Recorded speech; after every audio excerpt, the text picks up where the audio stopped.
안녕하세요. 오늘은 1월 22일 토요일입니다. 떠나는 자와 따르는 자. 요한복음 6장 60절부터 71절까지의 말씀이고요. 제자 중 여럿이 듣고 말하되 이 말씀은 어렵도다 누가 들을 수 있느냐 한데 예수께서 스스로 제자들이 이 말씀에 대하여 수군거리는 줄을 아시고 이르시되 이 말이 너희에게 걸림이 되느냐 그러면 너희는 인자가 이전에 있던 곳으로 올라가는 것을 본다면 어떻게 하겠느냐. 살리는 것은 영이니 육은 무익하니라.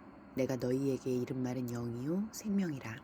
그러나 너희 중에 믿지 아니하는 자들이 있느니라 하시니 이는 예수께서 믿지 아니하는 자들이 누구며 자기를 팔 자가 누구인지 처음부터 아심이로라.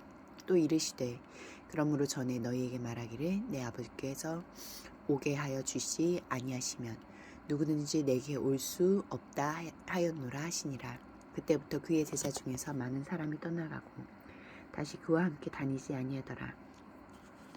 예수께서 12제자에게 이르시되 너희도 가려느냐. 시몬 베드로가 대답하되 주여 영생의 말씀이 주께 있사오니 우리가 누구에게로 가오리이까.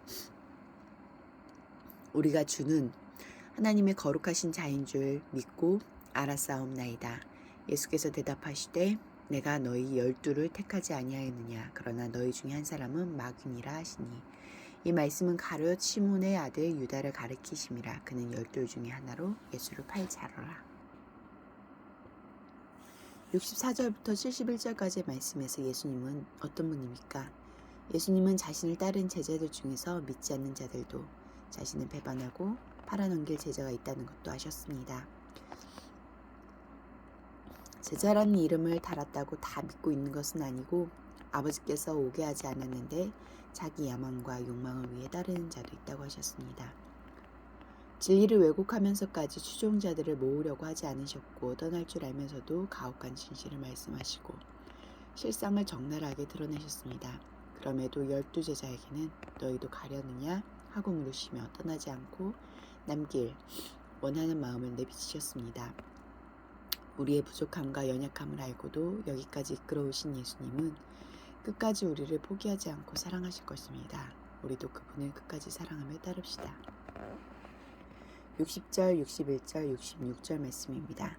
예수님의 말씀이 어렵다고 수군거리며 떠나는 제자들도 있었습니다. 알아듣기 어렵다고 했지만 사실 받아들이기 어려운 걸림돌이었습니다. 예수님의 말씀만 듣고도 그렇게 반응한다면 예수님이 십자가에 달리시는 것을 보고 어찌 반응할지 불보듯 뻔합니다. 우리가 말씀을 어렵게 느끼는 것도 그 내용 때문이 아니라 말씀대로 순종하기가 어려워서인지도 모릅니다. 나는 걸림돌이 되는 말씀을 만날 때 어떻게 반응합니까? 붙들고 씨름하며 순종하기 위해 기도합니까? 어렵고 힘들다는 이유로 말씀을 버리고 떠나려 하진 않습니까?